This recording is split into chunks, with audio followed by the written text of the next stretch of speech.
আজ আমি আপনাদের জানাবো এমন একটা হরিণ নিয়ে যে হরিণটি একটি বিরল প্রাণী যা কি কস্তুরী নামে পরিচিত উচ্চমূল্যের সুগন্ধি পদার্থ উৎপন্ন করে।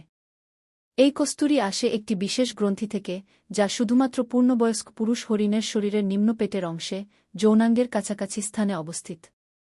প্রথমে এই পদার্থটি দেখতে লালচে চকোলেট রঙের তরলের মতো এবং এর গন্ধ তীব্র হয়, কিন্তু শুকানোর পর এটি গা রঙের কঠিন পদার্থে পরিণত হয় এবং এতে একটি স্বতন্ত্র, তীব্র ও দীর্ঘস্থায়ী সুগন্ধ থাকে।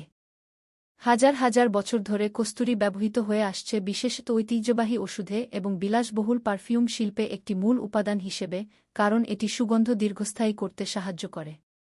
উচ্চ চাহিদা এবং হরিণের সংখ্যা হ্রাস পাওয়ায় কস্তুরীর বাণিজ্য এখন কঠোরভাবে নিয়ন্ত্রিত এবং সীমিত করা হয়েছে, যাতে অতিরিক্ত শিকার রোধ করা যায় এবং আরও টেকসই আহরণের পদ্ধতি উৎসাহিত করা যায়, যার মধ্যে বন্দী অবস্থায় পালিত সোনালী হরিণের মাধ্যমে সংগ্রহ একটি গুরুত্বপূর্ণ উপায় হিসেবে বিবেচিত হচ্ছে।